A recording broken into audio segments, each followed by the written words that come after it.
오늘의 말씀 잠언 11장 1절에서 31절까지 말씀입니다. 속이는 저울은 주님께서 미워하셔도 정확한 저울추는 주님께서 기뻐하신다. 교만한 사람에게는 수치가 따르지만 겸손한 사람에게는 지혜가 따른다. 정직한 사람은 성실하게 살아 바른 길로 가지만 사기꾼은 속임수를 쓰다가 죄꾀에 빠져 멸망한다. 재물은 진노의 날에 쓸모가 없지만 의리는 죽을 사람도 건져낸다. 흠없는 사람은 그의 옳은 행실로 그가 사는 길을 곱게 하지만 악한 사람은 자신의 악 때문에 쓰러진다. 정직한 사람의 옳은 행실은 그를 구원하지만 반역하는 사람은 제 욕심에 걸려 넘어진다. 악인은 죽을 때에 그들의 희망도 함께 끊어지고 불의에 걸었던 기대도 물거품이 된다. 의인은 재난에 빠져도 구원을 받지만 악인은 오히려 재난 속으로 빠져들어간다. 하나님을 경외하지 않는 사람은 입으로 이웃을 망하게 하지만 의인은 지식으로 구원을 얻는다. 의인이 잘 되면 마을이 기뻐하고 악인이 망하면 마을이 환호한다. 정직한 사람이 축복하면 마을이 흥하고 악한 사람이 입을 열면 마을이 망한다. 지혜가 없는 사람은 이웃을 비웃지만 명철한 사람은 침묵을 지킨다. 험담하며 돌아다니는 사람은 남의 비밀을 세게하지만 마음이 믿음직한 사람은 비밀을 지킨다. 지도자가 없으면 백성이 망하지만 참모가 많으면 평안을 누린다. 모르는 사람의 보증을 서면 고통을 당하지만 보증 서기를 거절하면 안전하다. 덕이 있는 여자는 존경을 받고 부지런한 남자는 재물을 얻는다. 인자한 사람은 자기의 생명을 이롭게 하고 잔인한 사람은 자기의 몸을 해친다. 악인에게 돌아오는 싹은 헛것이지만 정의를 심는 사람은 참 보상을 받는다. 정의에 굳게 서 있는 사람은 생명에 이르지만 악을 따르는 사람은 죽음에 이른다. 주님은 마음이 삐뚤어진 사람은 미워하시지만 올바른 길을 걷는 사람은 기뻐하신다. 악인은 틀림없이 벌을 받지만 의인의 자손은 반드시 구원을 받는다. 아름다운 여인이 삼가지 아니하는 것은 돼지코의 금고리 격이다.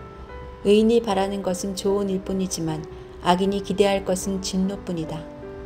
남에게 나누어 주는데도 더욱 부유해지는 사람이 있는가 하면 마땅히 쓸 것까지 아끼는데도 가난해지는 사람이 있다. 남에게 베풀기를 좋아하는 사람이 부유해지고 남에게 마실 물을 주면 자신도 갈증을 면한다. 곡식을 저장하여 두기만 하는 사람은 백성에게 저주를 받고 그것을 내업하는 사람에게는 복이 돌아온다. 좋은 일을 애써 찾으면 은총을 받지만 나쁜 일을 애써 추구하면 나쁜 것을 되받는다. 자신의 재산만을 믿는 사람은 넘어지지만 의인은 푸른 나뭇잎처럼 번성한다. 자기 집을 해치는 사람은 바람만 물려받을 것이요 어리석은 사람은 마음이 지혜로운 사람의 종이 될 것이다. 의인이 받는 열매는 생명의 나무요 폭력을 쓰는 사람은 생명을 잃는다.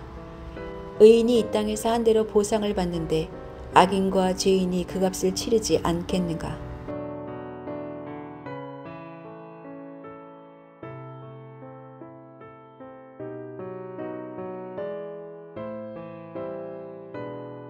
뜨거운 태양이 장렬하는 사막을 지나가는 이들에게 물통에 담긴 물은 생명입니다.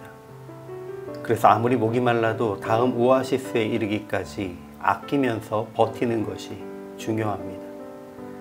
그렇지만 꼭 아직 길이 많이 남아있는데 자기 몫의 물을 다 마시고는 다른 사람에게 물을 구걸하는 이들이 등장합니다. 이때 처음에는 아주 조금씩 물을 나누어 주며 함께 길을 가지만 그마저도 한계에 다다르는 시간이 있습니다.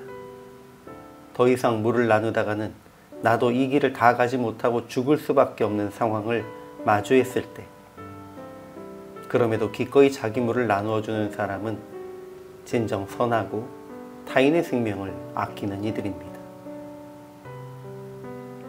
오늘 본문은 정직한 자, 의인은 진리를 통해 자유로워지지만 사람들을 속이는 악인은 자기의 악으로 말미암아 넘어진다고 기록합니다.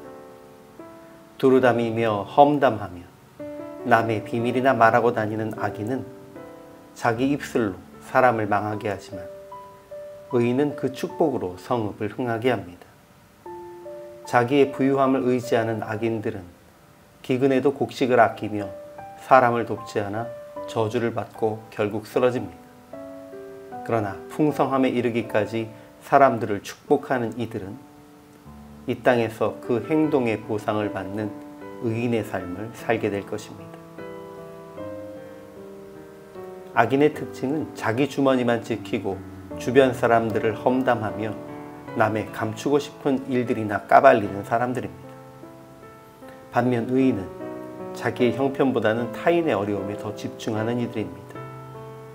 오늘 본문 25절은 의인은 구제를 좋아하고 남을 윤택하게 한다고 말하는데, 윤택하게 한다는 본문은 남에게 마실 물을 주는 것을 의미합니다.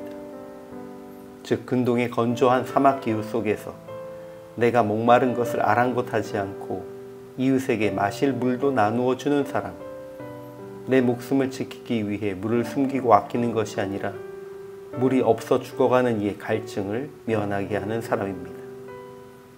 하나님은 권능으로 그들이 목마름을 면하게 하실 것입니다. 물론 아끼지 않고 나누어 주기만 하는 것이 모두 지혜는 아닙니다.